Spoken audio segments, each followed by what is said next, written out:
السلام علیکم ورحمۃ اللہ وبرکاتہ۔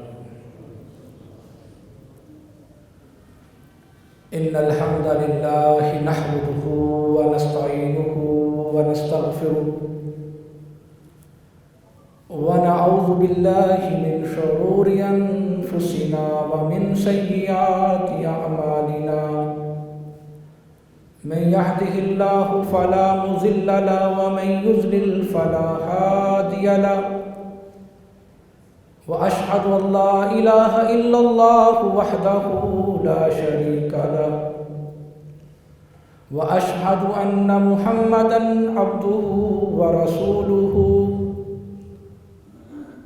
أما بعد فإن خير الحديث كتاب الله،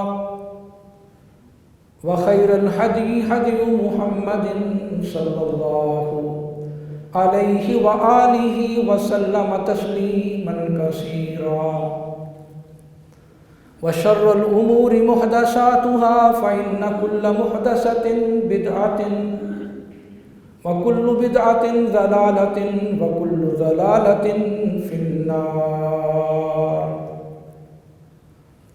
اعوذ باللہ السمیع العلیم من الشیطان الرجیم، من حمزہ ونفخہ ونفثہ۔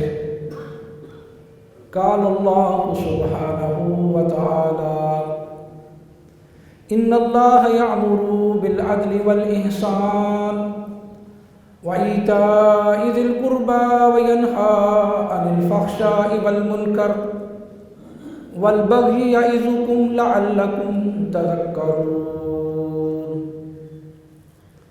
وقال رسول الله صلى الله عليه وآله وسلم تسليما كثيرا: تركت فيكم أمرين لن تضلوا ما تمسكتم بهما، كتاب الله وسنة رسوله صلى الله عليه وسلم۔ اللهم صل على محمد وعلى آل محمد كما صليت على إبراهيم وعلى آل إبراهيم إنك حميد مجيد۔ اللهم بارك على محمد وعلى آل محمد كما باركت على إبراهيم وعلى آل إبراهيم إنك حميد مجيد۔ اللهم بارك على محمد وعلى آل محمد كما باركت على إبراهيم وعلى آل إبراهيم إنك حميد مجيد۔ ہر قسم کی حمد و ثنا، کبریائی، بڑائی اللہ ذوالجلال والاکرام کی ذات گرامی کے لیے خاص ہے،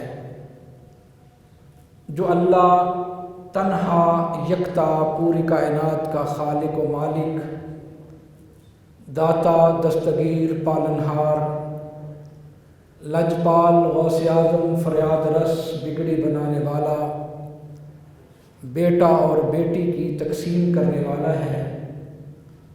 ان گنت لا تعداد بے شمار درود و سلام آقا کائنات، سرور دین و دنیا، جناب محمد کریم رؤوف الرحیم علیہ الصلاۃ والسلام کی ذات گرامی پر کہ اللہ ذوالجلال والاکرام نے آپ کو پوری کائنات کے لیے ہادی و رہنما، مرشد اعظم، قائد اعظم اور ختم نبوت کا تاج آپ کے سر پر سجا کر کے اس دنیا کے اندر مبعوث فرمایا۔ اللہ کا کلام قرآن مجید ویسے تو سارے کا سارا بہت ہی جامع ہے، پوری انسانیت کے لیے ہدایت اور رہنمائی کا سرچشمہ ہے، جس سے انسان کو تسکین میسر آتی ہے۔ جہاں یہ پورا قرآن مجید انسانیت کے لیے ہدایت اور رہنمائی کا سرچشمہ ہے، اس میں کچھ آیات ایسی ہیں اگر انسان ان آیات کا غور و فکر اور تدبر کے ساتھ مطالعہ کرے تو یقیناً انسانی زندگی کے اندر تبدیلی پیدا کر دیتی ہیں۔ ان آیات میں سے ایک آیت مبارکہ میں نے آپ حضرات کے سامنے تلاوت کی ہے۔ قرآن مجید کی کچھ آیات ایسی ہیں جن کے اندر اللہ تعالیٰ نے اوامر بیان کیے ہیں، یعنی کسی کام کے کرنے کا حکم دیا ہے، اور کچھ آیات ایسی ہیں جن کے اندر نواہی کو بیان کیا گیا ہے، یعنی کچھ کام نہ کرنے کا حکم دیا گیا ہے۔ ان آیات کو مفسرین نے اپنے اپنے انداز کے ساتھ جمع کیا اور اس کی تشریح، تفسیر اور توضیح بیان کی ہے، مگر جو آیت مبارکہ میں نے آپ حضرات کے سامنے پڑھی، اس آیت مبارکہ کے اندر اللہ سبحانہ و تعالی نے قرآن مجید کے اوامر کو بھی بیان کر دیا ہے اور نواہی کو بھی بیان کر دیا ہے۔ اس اعتبار سے قرآن مجید کی یہ آیت بہت ہی زیادہ جامع، کمپریہنسو قسم کی ہے۔ رسول اللہ صلی اللہ علیہ وآلہ وسلم اس آیت مبارکہ کو ہر خطبہ کے اندر تلاوت کیا کرتے تھے، خواہ وہ خطبہ جمعہ ہو، خطبہ عیدین ہو یا خطبہ نکاح ہو۔ رسول اللہ صلی اللہ علیہ وآلہ وسلم مجمع عام میں اس آیت مبارکہ کو تلاوت کیا کرتے تھے، کیونکہ اس کے اندر بہت ہی زیادہ جامعیت پائی جاتی ہے۔ ایک صحابی تھے رسول اللہ صلی اللہ علیہ وآلہ وسلم کے، اور آپ کے رضائی بھائی بھی تھے، جناب عثمان ابن مظعون رضی اللہ تعالی عنہ، بہت ہی تقوی اور پرہیزگاری والے انسان تھے۔ کہتے ہیں رسول اللہ صلی اللہ علیہ وآلہ وسلم سے میں نے اسلام کی دعوت سنی، آپ کا پیغام سنا تھا، میری آپ صلی اللہ علیہ وآلہ وسلم سے موقع بہ موقع گفتگو ہوتی رہتی تھی، آپ مجھے اسلام کا پیغام پہنچاتے رہتے تھے، لیکن اسلام کی حقانیت صحیح طور پر میرے دل کے اندر پیدا نہ ہو سکی کہ رسول اللہ صلی اللہ علیہ وآلہ وسلم نے ایک دن مجھے بلایا، میں آپ کی خدمت عالیہ میں حاضر ہوا، میں رسول اللہ صلی اللہ علیہ وآلہ وسلم کے پاس بیٹھا تھا کہ آپ پر وحی کی کیفیت طاری ہو گئی۔ عزیزان گرامی قدر، وحی کی کیفیت یہ بہت سخت ہوا کرتی تھی رسول اللہ صلی اللہ علیہ وآلہ وسلم پر۔ حافظ ابن قیم رحمۃ اللہ علیہ نے زاد المعاد کے اندر، یہ سیرت کی بہت ہی اہم کتاب ہے جس کے اندر روحانیات سیرت کو بیان کیا گیا ہے، فقہی مسائل کو بھی بیان کیا گیا ہے، صبر، توکل، پرہیزگاری پر بھی امام صاحب نے بہت ساری رسول اللہ صلی اللہ علیہ وآلہ وسلم کی احادیث بیان کی ہیں کہ جن کو پڑھنے کے بعد انسان کے اندر ایک روحانی کیفیت پیدا ہو جاتی ہے۔ حافظ ابن قیم رحمۃ اللہ علیہ نے زاد المعاد کے اندر وحی کی 7 کیفیات بیان کی ہیں۔ ان میں سے ایک کیفیت یہ ہے کہ جب رسول اللہ صلی اللہ علیہ وآلہ وسلم پر وحی کا نزول ہوتا تو سخت سردی کے موسم میں بھی آپ کے جسم اطہر سے پسینہ بہہ نکلتا تھا۔ آپ جس سواری کے اوپر تشریف فرما ہوتے، وحی کے بوجھ کی وجہ سے وہ سواری بھی زمین پر دب جایا کرتی تھی۔ رسول اللہ صلی اللہ علیہ وآلہ وسلم پر وحی کی کیفیت طاری ہوئی، اسی لیے تو قرآن مجید میں آتا ہے لو انزلنا هذا القرآن على جبل لرأيته خاشعا متصدعا من خشیۃ اللہ، کہ اگر ہم اس قرآن مجید کو پہاڑوں پر نازل کر دیتے تو اس کے بوجھ کی وجہ سے پہاڑ بھی ریزہ ریزہ ہو جاتے ہیں۔ انسان کو ڈرانے کے لیے، انسان کی تنبیہ کے لیے، انسان کے اندر ایک روحانی اور وجدانی کیفیت پیدا کرنے کے لیے اللہ ذوالجلال والاکرام کی ذات نے یہ کیفیت بیان کی ہے۔ تو آپ حضرات صحیح بخاری کی کتاب الوحی کو بھی پڑھیے، 7 احادیث کے اندر امام بخاری رحمۃ اللہ علیہ نے